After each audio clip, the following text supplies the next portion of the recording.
In this video, we'll add some translucency to the skin with a subsurface scattering map. This is part of a series that goes through all the steps it takes to make a character in Blender. If you haven't done the previous videos, as long as you have a UV'd character, you should be able to follow along. Here's an example of the kind of subsurface scattering we're going to make. It'll be a very simplistic subsurface scattering map. Looks something like this, with just a bunch of gray, dark gray with a little bit of light gray. And you can see, if you look at the 3D viewport, the fingers and the bit of the nose looks a bit red, because that's where the light is hitting and it's coming through the body. So I can show you it turned off. You can see with it off it's very solid looking, but with it turned on, it adds a nice bit of realism. Okay, let's get to it. Okay, let's get set up to do our subsurface scattering map. So let's grab this guy and hit Shift D to duplicate it. Let's get rid of this here. We will make a new texture. We'll call this AUT-SSS 4096 by 4096, and we'll hit OK. Make this non-color.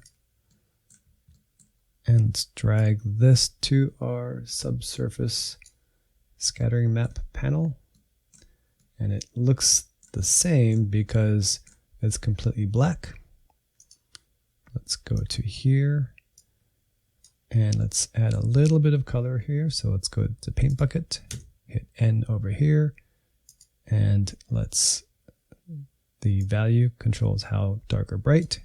Let's make this 0.025. And then click. You should see that it has a really faint translucency effect going on. And you can tell it's working because if you unplug it, it becomes solid. So I don't know if you can see that here. This is solid, and this is with it slightly translucent. Pretty subtle, but that's just our foundation. So for the most part, it'll be just barely translucent, but for some parts like the ears or the nose where it gets very thin, we'll make it a lighter gray for the texture map, and it'll look more translucent. It's a little hard to see the subsurface scattering effect on our character, so let's do some things to make it easier for us. So make sure scene lights are turned on, make sure scene world is not turned on. Let's pick this guy here. It's there by default. Put the strength lower. And then let's do some more stuff. So let's pull up a 3D viewport. Let's turn on this. Okay, let's turn on our wireframes. And what we're going to do is we're going to animate these lights to rotate around our character. So this way we can easily change the lights to be able to see the subsurface scattering while we're painting. Okay, so to do that, we will first put our 3D cursor to the 0 point. We'll go to Shift A to add.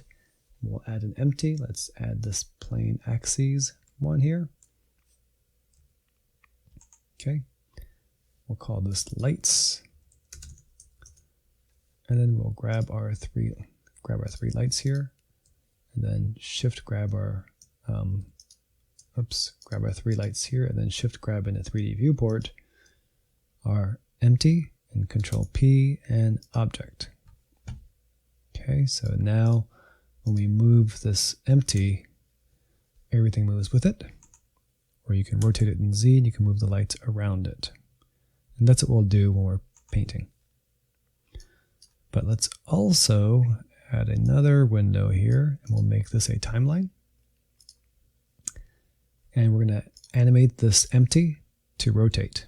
So the way animation basically works is if you've got your object, say this empty here selected, if you go to I, which is insert keyframe, and go to location rotation scale, and click that, it creates this little yellow dot in your timeline, and that is a keyframe that tells Blender to put this empty in this position at this point in the timeline. Okay, so say if you moved it here and move this over here, and then hit I and location, rotation, scale, it would tell Blender to move this empty here when it's at frame 26. So you can see it moves between those two. Okay. You can also turn on this record button, and so this way it automatically records all the movements you do. So it's got a keyframe there, and say if I move this to frame 26 and hit G and move it, it does the same thing, but you didn't have to hit the I key. It does it for you. So there's a couple ways to do animation. Then that's your crash course in animation. And what happened here? I think I deleted. So this happens a lot. So you grab your object and you want to delete your keyframes, but if you leave your mouse over the 3D viewport, you delete your object. So if you want to delete your keyframes, click your object, go over to the timeline, and then hit A to select all, X, and delete keyframe. That's better. Okay, so let's move this empty to the 0 point with our record button on. So Alt G goes to 0. And then what we're going to go and do is we'll set our start and beginning to 1 to 200. I location, rotation, scale go to 100. R, Z, 180. Now let's go to frame 200. R, Z, 180. And now this should go in a full circle. So this way we can control the lights easily by just dragging this timeline. Okay, let's place our lights so they're easier to see. Let's turn off our hair. Easier to see the translucency. So let's get our skin and let's pull this off and make the subsurface scattering like 0.05.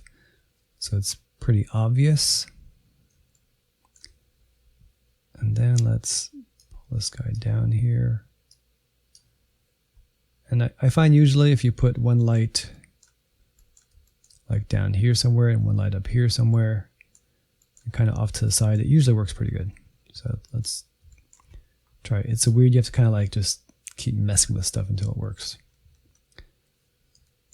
So let's turn off all our lights so we can see what each light is doing. Okay, so let's grab this guy here. Looks pretty dark. Let's make this like 40. And now it's pretty bright. Let's move this down here somewhere. And can we see translucency? Let's pull it back a bit. Maybe here. Okay, it looks like it's starting to be kind of translucent. Yeah. How about the nose? Can we see the translucent nose? Yeah, I think so. Okay, let's get this other one. Other light. Let's move this kind of like that. I'm looking at the ear and seeing if I can get it to look very obviously translucent. Let's make this like 30 and make the radius smaller.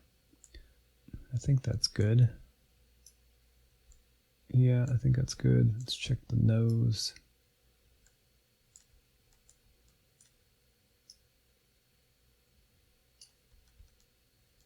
I think we've got enough translucency so we can see it.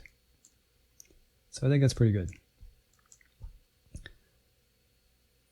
So now, so we can get rid of this window here and lower this a bit. I like to see my little animation keyframes. So now we just drag this slider. Where'd it go? Now we just drag this slider and we can use this as a tool to help us while we're painting our subsurface scattering map. So that's set up. Let's grab our skin again. Let's plug this back in. Okay. And let's grab a brush. So this is, let's pick a brush tool here, and this is our skin texture one. Let's get the basic drawing brush. And let's put the strength down to say 0.2. And I forgot what color we had. I think it was 0.2025. So let's hit S to grab the color. And then we can click here and see what it was. It was 024. So now let's make this 0.035. And then I think we're ready to paint. Let's make sure the brush is working. So go to Object and Texture Paint. Oh, it's switched. Okay, so let's make sure we're painting on the right one. So go to Tool and Autumn SSS. And then let's make this obvious so we can see it. Okay, so it's working. Let's make this back to 0.035. You want to paint any part of the body that the skin gets very thin and where light comes through. So usually that's the ears, the tip of the nose, the fingers, the toes, maybe a little bit of the lips, but basically those areas, maybe some of the hand also, and the foot. So let's go and do some painting. So let's set the strength to maybe 0.6 or so. And it's very hard to see what's going on here. But I'm just painting the areas I think. Let's go to this view here so we can see it as we're painting it. I'm painting all the areas I think would be translucent like. So the ears here, some of this thing here. Let's get the back of the ears.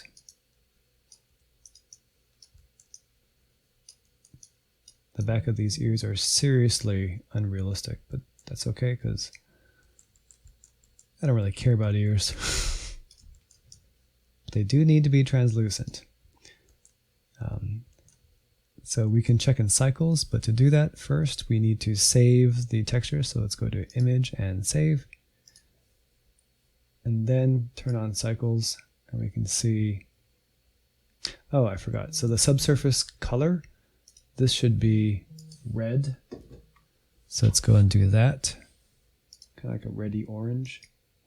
So that's to simulate picking up the blood vessels and stuff inside the ear or the body. Okay, so that looks kind of nice. It's kind of like translucent. Let's go back here and let's try and do the nose next. So let's get the light over here. And let's do some painting. So the tip of the nose, the nostrils are pretty translucent. Up here goes a little bit. The nasal goes a little bit translucent.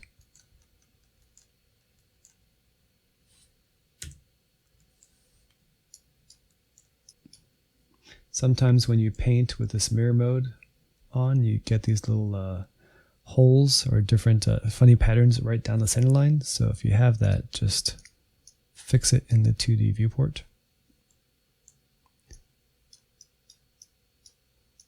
Okay. Let's get a bit of the lips area too. That goes a little translucent. I feel like the chin gets a little translucent too. Oh, and also the eyes go a little translucent. Let's get rid of the face details here.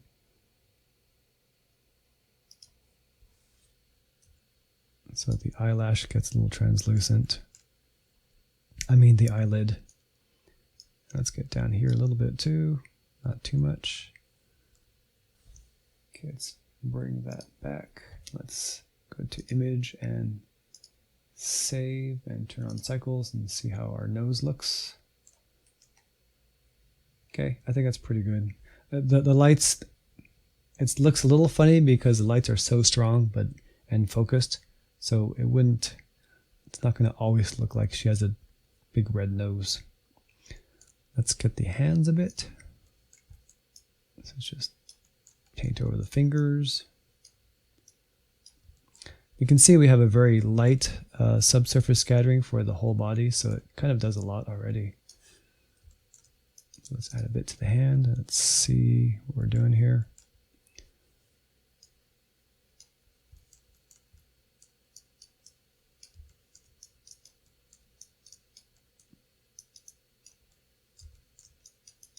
Fingers go translucent. Some of the fleshy parts around the palm go a little translucent, like that.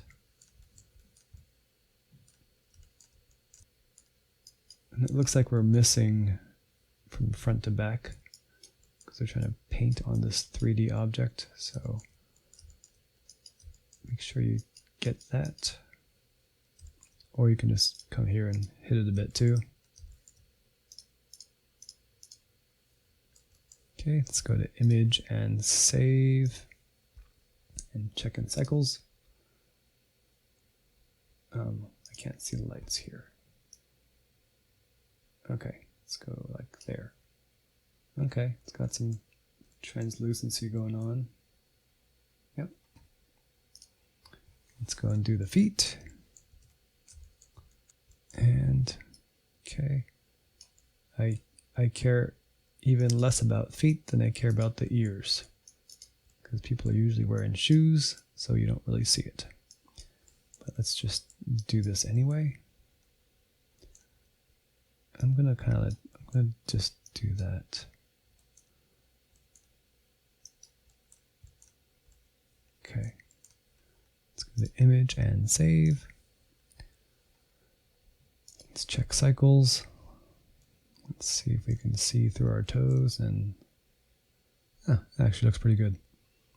So that's kind of it. Maybe let's check our face.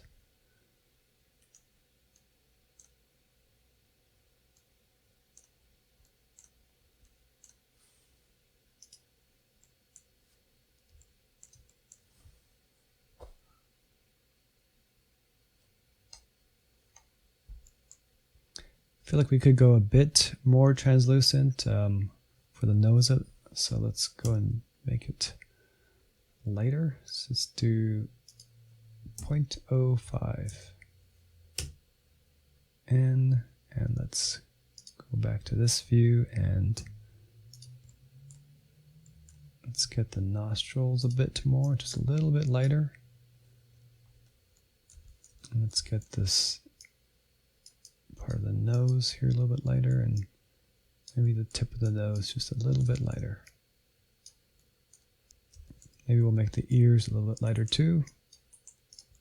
So I think right here gets a bit thinner, so let's make that a little thinner.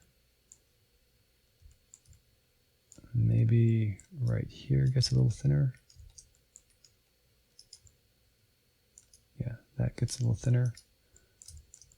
I think this thing gets a little thinner.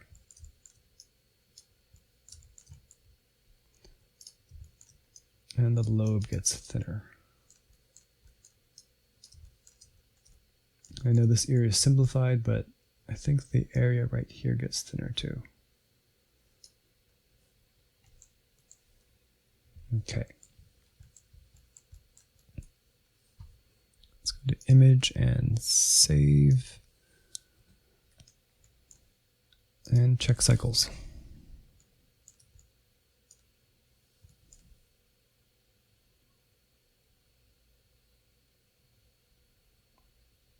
Yeah, looks a little better.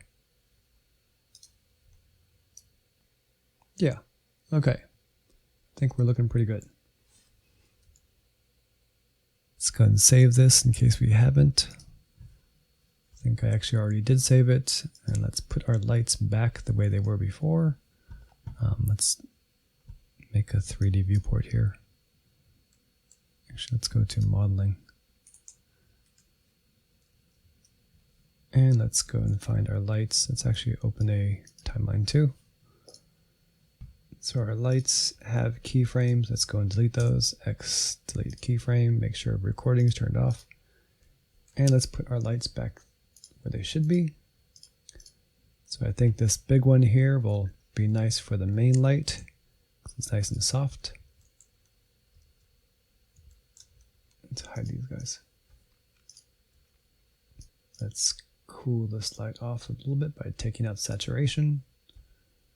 And I think maybe a bit higher. Okay, that's good. Let's get another light here. We can use this one to use this as a rim light to catch a highlight on the back of her head. Let's turn on the hair. So we'll move this behind her and above her, and let's make this a really bright light. So this is nice to catch the highlights on the hair. And then let's make our last light fill the right side a bit. So let's go over here, and this is maybe too bright. We can just make it go away, further away. Maybe this goes a bit brighter and more to the left.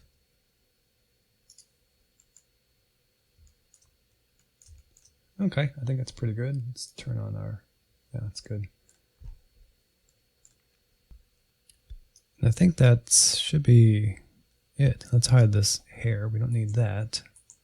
Okay, and let's see. Let's move that down here. Oh, the eyes. Okay, so the eyes are still shading faceted. So let's go and fix that. And I believe it was the color ones that were faceted. Yep. So let's go to edit mode, face mode, face and shade smooth. Okay, nice and shiny. Oh, they're glossy. Glossy eye, this part should not be glossy. So let's go to our shading workspace and